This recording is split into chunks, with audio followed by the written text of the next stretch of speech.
Now connected to Gameover. Hey, what up guys? Today I want to talk about the upcoming Walking Dead final season, episode 3, Broken Toys. And we're going to be focusing this video on a certain character, James, the ex-Whisperer.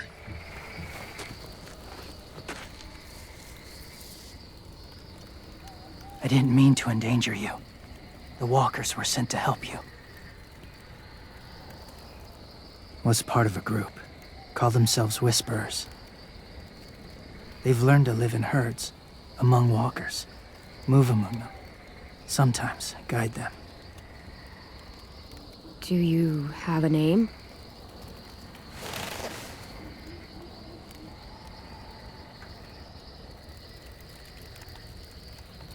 James. So first and foremost, thank you Skybound for actually putting this episode back together and hopefully releasing it sometime this year. We do not have a confirmed release date at this point in time, but when we do, I'll definitely be making a video about that. Now at the end of episode 2, Suffer the Children, Lily and a few of the Delta Raiders are actually able to kidnap some of the kids at the boarding school. We lost Omar, Asim, and Lewis or Violet, depending on your choice, and Clementine and the remaining few are left with the mission to save the children from the Delta Raiders and their war, which is not going to be an easy task by any means. They're definitely going to need some help, and it looks to me right now that James is definitely going to have a big and important role in episode 3. He was also mentioned in the Reddit AMA where the Walking Dead creative director talked about James and how we'll be learning more and seeing him more in episode 3. So this character is basically confirmed to be in episode 3. James was probably around at the ending of episode 2. Since he follows the Delta Raiders around, he probably was witness to the attack or maybe even saw the kids being kidnapped. Hopefully that's the case, because if he's not around, he's a hard guy to find. So I don't know how Clementine is going to locate or reconnect with James, but it's definitely going to happen one way or the other.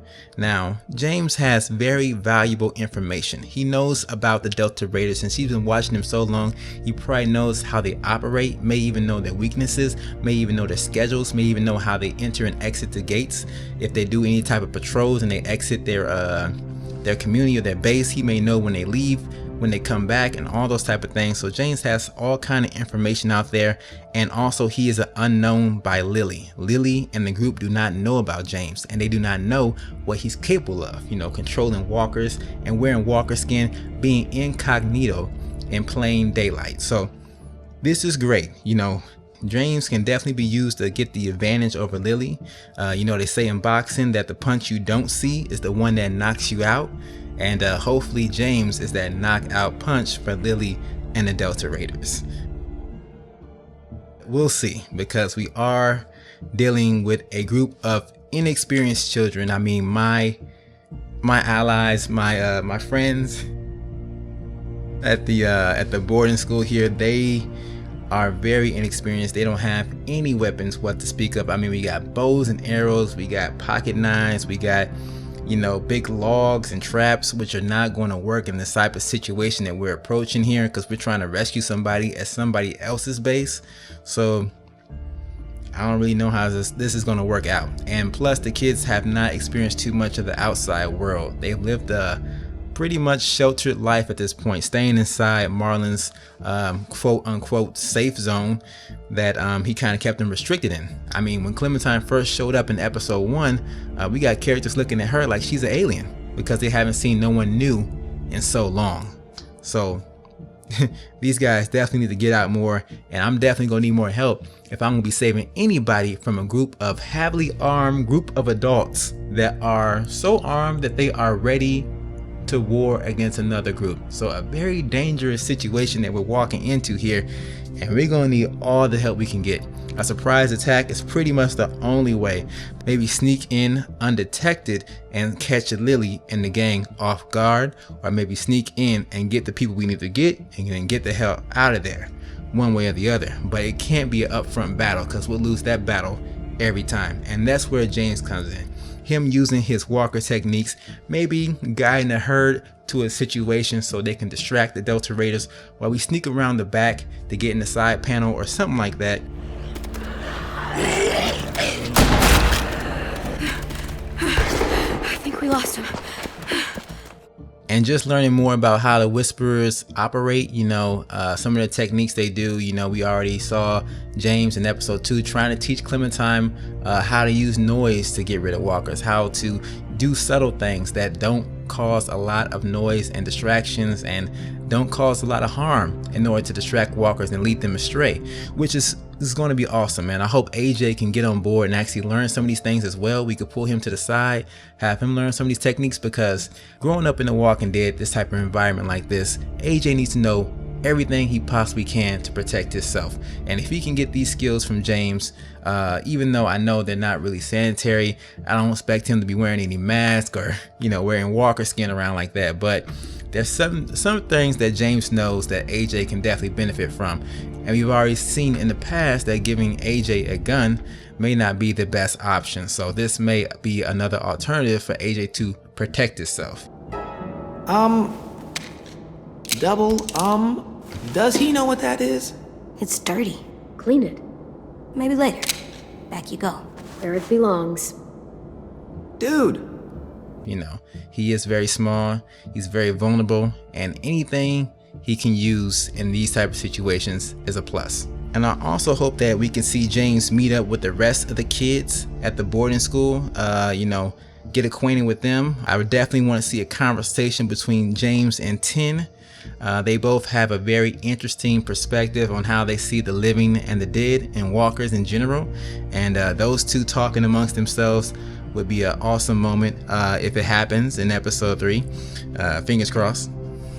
But ultimately, I hope James can become a real member of the group along with the kids and we can get back safely. I know this is The Walking Dead, so we probably won't be seeing that kind of happy scenario, but James being a part of the group and no longer a side character like he is right now would be great for him, because he can actually learn social skills. He can develop some real relationships too, because right now the only relationship James has is with the walkers around him, and that's no good.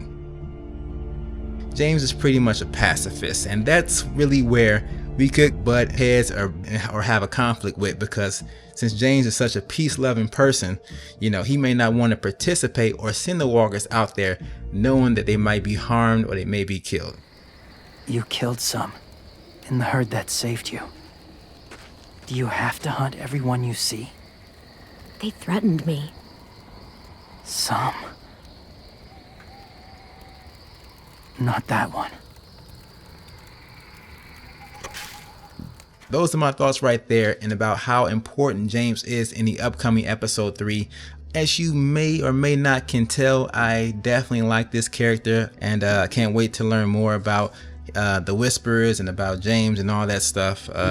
This is my first time actually hearing or knowing about the Whisperers, because I don't really read the comic books and I haven't been following the show lately, so all this is new information and it's got me kind of excited. So happy to have James on board, and now I want to hear your thoughts about him in the comments down below. Let me know, guys, what you think James is going to be doing in episode 3, what you think his role is, and do you guys like this character? Let me know in the comments. All right, so thank you for watching. That is the end of this video, and I'll catch you on the next one. Now disconnected from Game Over.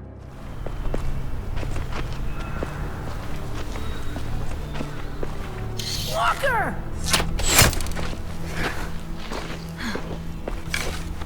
Violet! Lewis! They came back! Look, you live out there alone, right? You could stay with us.